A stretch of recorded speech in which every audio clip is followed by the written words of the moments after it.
उत्तर प्रदेश के मुजफ्फरनगर से बड़ी खबर सामने आ रही है, जहां पर मोरना में अखिलेश यादव पर जमकर बरसे सीएम योगी आदित्यनाथ। आपको बता दें, मीरापुर उपचुनाव को लेकर आज सुबह मुख्यमंत्री योगी आदित्यनाथ और केंद्रीय मंत्री जयंत चौधरी मुजफ्फरनगर के मोरना में मंच साझा किया। यहां दोनों नेता जनसभा को संबोधित करने पहुंचे, तो वहीं मुख्यमंत्री योगी आदित्यनाथ ने सपा प्रत्याशी के ससुर को मुजफ्फरनगर दंगों का सरगना बताते हुए कहा है कि जिनके घर से दंगों में असला मिलता था, अब उनके बारूद के ढेर पर मैं हैंडपंप से पानी डालने जा रहा हूं।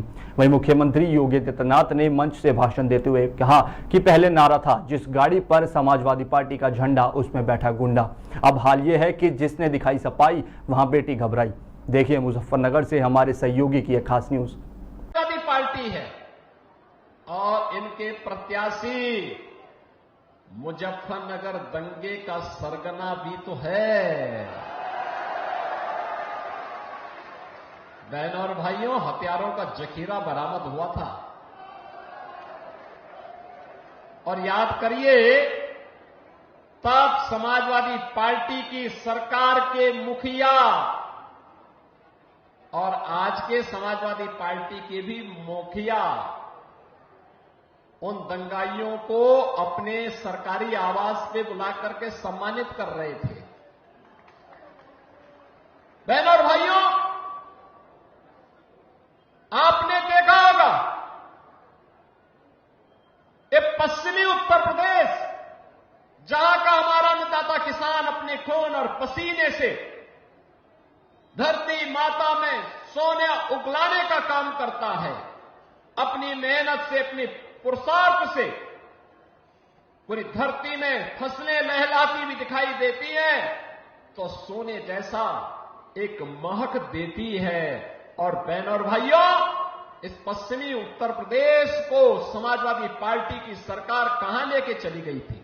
पलायन का दंश यहां के लोगों को झेलना पड़ रहा था। बेटी और बहन सुरक्षित नहीं थी,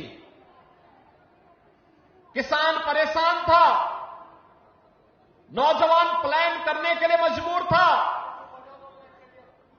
व्यापारी अपना व्यापार समेट करके उत्तर प्रदेश छोड़ने के लिए मजबूर था और समाजवादी पार्टी समाज को बांट करके सत्ता संचालन करने के लिए तब भी पूरी ताकत लगा रही थी। मैं चाहता हूं कि भारतीय जनता पार्टी और राष्ट्रीय लोकदल ने एक क्षेत्र की परंपरा को पहचानते हुए चुनाव आयोग से हमने दरखास्त गुजारिश की थी। ये चुनाव 13 तारीख का था और चुनाव आयोग ने सभी तकनीकी पहलुओं पर विचार करते हुए हमारे दरखास्त को स्वीकारा और चुनाव को 20 तारीख का किया। बहुत बड़ी संख्या और तादाद में गांव देहात के लोग, खासतौर से पूरे पश्चिमी उत्तर प्रदेश के लोग कार्तिक पूर्णिमा के इस महोत्सव में गंगा स्नान के लिए जाते हैं। सह परिवार जाते हैं, नहीं जाते? यहाँ कितने लोग हैं? हाथ खड़ा करके बताओ जो यहाँ शुक्रताल या गढ़ पे गए हैं गंगा स्नान के लिए। अब मुझे ये बताओ, विपक्षी पार्टियां क्यों चाहती थी कि उस त्योहार के बीचों बीच चुनाव हो? ये मैं इसलिए कह रहा हूं क्योंकि जब चुनाव आयोग ने चुनाव टालने का निर्णय लिया, जो सही निर्णय था, आपकी जनभावनाओं का कदर करते हुए चुनाव आयोग ने फैसला लिया, हमारी मांग पे निर्णय लिया गया, लेकिन तब भी विपक्ष के कुछ नेता और पार्टियों को हजम नहीं हुआ। सीधी सीधी बात है, वे चाहते थे कि गांव देहात के जो लोग यहाँ एकत्रित हैं, सब समाज के लोग हैं, सीधे ईमानदार सच्चे लोग हैं, वे चाहते थे कि आप तो अपनी परंपरा और भावना के अनुरूप वहां गंगा स्नान करो और उनके आपके पीछे आपकी वोट पे कब्जा मार के ये किसी तरह से आप गड़बड़ाने लिया पूरा चुनाव।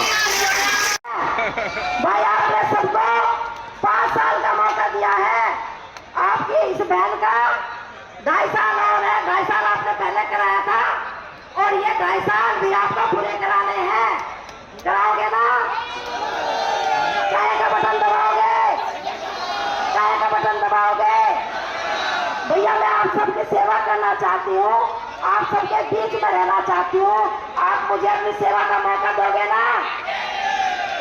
ना भैया, मेरे बुजुर्ग देंगे ना, मेरी माता बहन सभी लोग देंगे, ऐसा मुझे पूर्ण विश्वास है। मैं आपकी बीच में हमेशा रहूंगी। आपने 2009 में भी मुझे जिताकर भेजा था और मैं फिर आपसे हाथ जोड़कर अपील करना चाहती हूँ, अपनी इस बहन को 2.5 साल का मौका और दो। ये बहन आपके बीच में रहेगी, आपके मान में सम्मान में कभी भी कोई ठेस नहीं पहुंचने देगी। ऐसा मेरा आपसे निवेदन